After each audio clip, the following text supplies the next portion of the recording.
Bakit nga ba mahalagang i-consider ng isang home buyer ang locations, no? So una, dapat convenience at quality of life.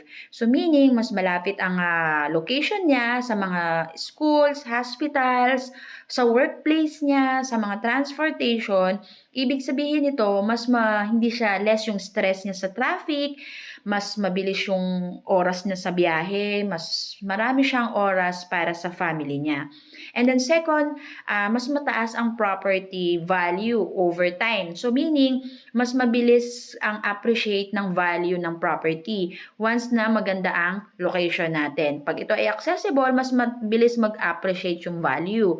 For example, nabili mo to ng 1.8 million, in the long run, pwedeng yung value ng property mo is mas tumaas pa. Pwedeng dumoble or mag times 5 pa ito.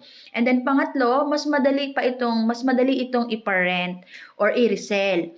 So pag dumating yung time na gusto nyong iparent yung property or ibenta uli, mas mabilis siyang mabenta or maparentahan kasi naka-prime location ka, no? So mas madali siya.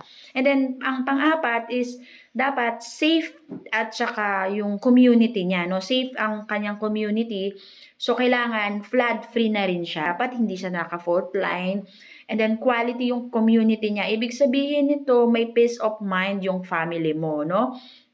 And then, the good thing din, pag malapit din yung location natin, ibig sabihin, dapat yung transportation nito is very accessible din. So, madali lang ang sakayan, ganyan, no?